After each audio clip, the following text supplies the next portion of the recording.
आपण पाहतोय सध्या मे महिन्यातच पावसानं अक्षरशः कहर केलाय आणि त्याच संदर्भातल्या टॉप 9 बातम्या बघूयात। मान्सून महाराष्ट्रात दाखल, राज्यासाठी आनंदाची बातमी। नैऋत्य मान्सून हा तळकोकणातील देवगडपर्यंत आता दाखल। 10 दिवसांआधीच मान्सूनचं महाराष्ट्रात आगमन, हवामान खात्याची माहिती।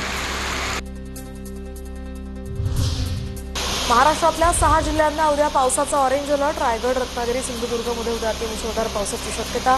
सातारा, कोल्हापूर या जिल्ह्यांमध्ये उद्या मुसळधार पाऊस पडण्याची शक्यता। पुढचे 3 दिवस आता मान्सून महाराष्ट्र व्यापणार। पुणे वेधशाळेचे शास्त्रज्ञ सुदीप यांची माहिती। दक्षिण कोकणानंतर आता मुंबई, पुणे घाट क्षेत्रात मान्सून दाखल होणार। बारामती तालुक्यामध्ये ढगफुटी सदृश्य पाऊस, तर पिंपरी लिमटेकमध्ये नीरा डावा कालवा फुटला। कालव्याचं सगळं पाणी नागरिकांच्या घरात आणि शेतांमध्ये शिरलं।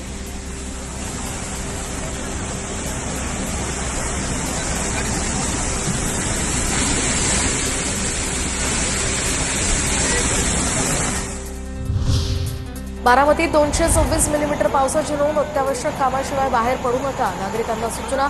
एनडीआरएफची टीम इंदापूर आणि दौंड परिसरात दाखल होणार।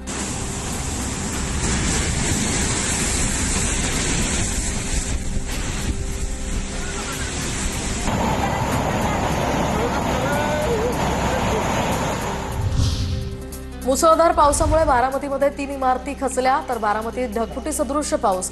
एनडीआरएफचं पथक त्या ठिकाणी जाणार, तर खचलेल्या इमारतींमध्ये नागरिकांना सुरक्षित स्थळी हलवलं। बारामती आणि दौंड तालुक्यामध्ये एनडीआरएफची 2 पथकं दाखल। स्थानिक प्रशासकीय यंत्रणांना सज्ज राहण्याचे अजित पवारांचे निर्देश। साताऱ्यातल्या दुष्काळी भाग ओळखल्या जाणाऱ्या माणखटावमध्ये सुद्धा मुसळधार पाऊस, तर खटावच्या वडूज गावातील येरळा नदीची पाणी पातळी वाढली। माण तालुक्यामध्ये मारडी, राणंद यासह गोंदवले भागातील ओढ्यांना पूर।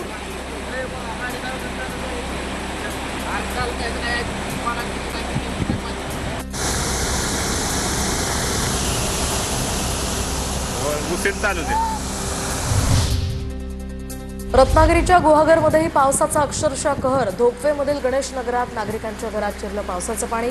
गणेश नगरातील नागरिकांनी स्थलांतरित होण्याच्या प्रशासनाच्या सूचना। काम घे, काम जरा काम।